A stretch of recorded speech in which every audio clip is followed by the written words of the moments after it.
Forward করা একটা মেসেজে সাংবাদিকদের কাছে চক্ষু ইনস্টিটিউট হাসপাতালের এই দুর্বৃত্তদের নিউজ কভারেজের একটা মেসেজ আমি দেখতে পাচ্ছি। এটি যদি সঠিক হয় তাহলে গতকালকে থেকে সার্জিসের সম্পৃক্ততা নিয়ে যে অভিযোগটি এসেছে সেই বিষয়ে সার্জিসকে পরিষ্কার করতে হবে। কারণ যেহেতু আহতদের চিকিৎসার জন্য ক্ষতিপূরণ দেওয়ার জন্য জুলাই ফাউন্ডেশন গঠন করেছে সেটার তিনি দায়িত্বে আছেন, তাহলে তার সাথে এদের একটা সম্পৃক্ততা স্বাভাবিকভাবেই আছে।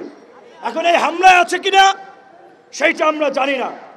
আমি পরিষ্কারভাবে আমাদের নেতা কর্মীদেরকে বলে দিতে চাই, ধৈর্যের সীমা ছাড়িয়ে গেছে, সহ্যের বাঁধ ভেঙে গেছে।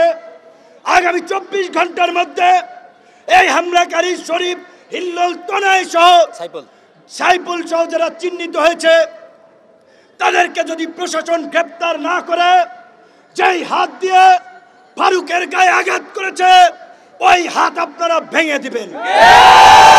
এই সন্ত্রাসীদের কালো হাত ভেঙে দাও, গুড়িয়ে দাও। তার জন্য যদি জেলে যেতে হয় হুকুমদাতা হিসেবে 1 নম্বর আসামি আমি আহ্বান বললাম।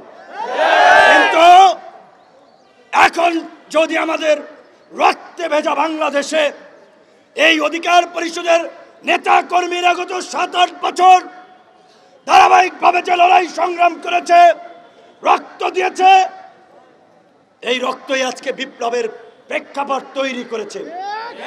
আমরা 10 বছর পরে ডাকসুর ভিপি হয়েও ক্যাম্পাসে যে কয়বার মার খেয়েছি, অনেক উপদেষ্টা আওয়ামী লীগের বিরুদ্ধে ওই কয়েকদিন বক্তব্য দেন নাই। অবশ্যই আসিফ এবং নাহিদ তো আমাদের সহ আন্দোলনকারী, আরো অনেকে, মাহফুজ সবাই আমাদের ঘনিষ্ঠ, আমাদের সহযোদ্ধা, সহকর্মী। একসাথে এনআরসিসি এর বিরুদ্ধে আন্দোলন করছি, ডাকসুতে নির্বাচন করেছে, তারা ছাত্র অধিকার পরিষদের সাথে ছিল।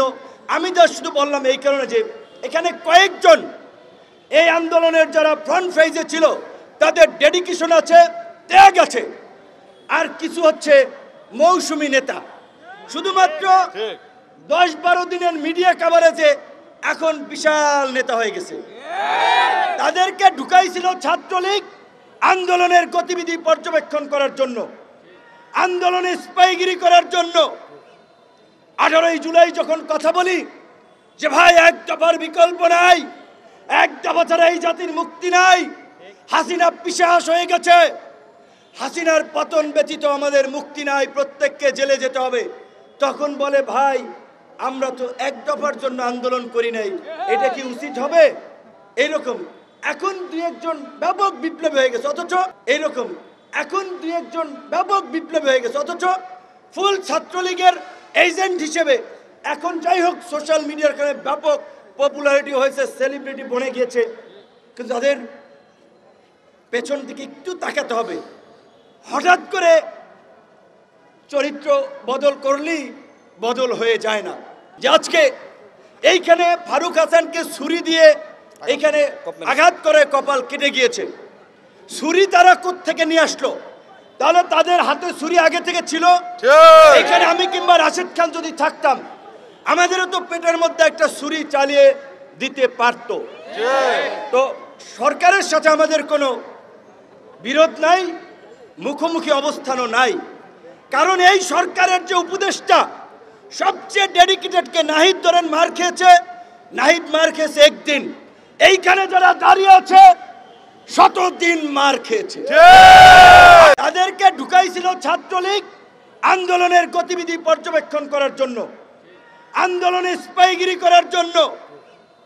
18 জুলাই যখন কথা বলি যে ভাই এক দফার বিকল্প নাই, এক দফা ছাড়া এই জাতির মুক্তি নাই, হাসিনা পিশাচ হয়ে গেছে, হাসিনার পতন ব্যতীত আমাদের মুক্তি নাই, প্রত্যেককে জেলে যেতে হবে, তখন বলে ভাই আমরা তো এক দফার জন্য আন্দোলন করি নাই, এটা কি উচিত হবে?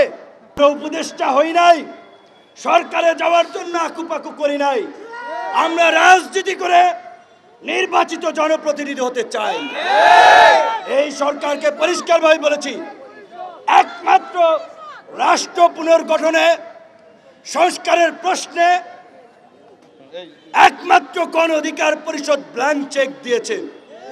আপনাদের যতদিন লাগে ক্ষমতায় থাকেন, আল্লাহর হস্তে এই যে আমাদের মধ্যে জুলাই বিপ্লবকে কেন্দ্র করেছে জাতীয় ঐক্য এবং সংহতি তৈরি হয়েছে, সেটার দিকে নজর দিয়ে সকলের মতামত নিয়ে রাষ্ট্র সংস্কার করুন।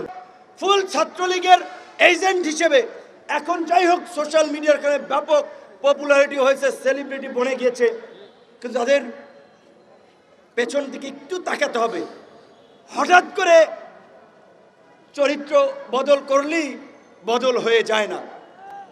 তো গতকালকে এই আহতদের এবং বিশেষ করে হামলায় ফারুককে যারা আহত করেছে, আহতদের ব্যানারে এসে, আমি জানি না এটা সার্জিসকে বলতে হবে, এখানে জুলাই মুভমেন্ট ব্র্যাকেটের জার্নালিস্ট নামক একটা হোয়াটসঅ্যাপ গ্রুপ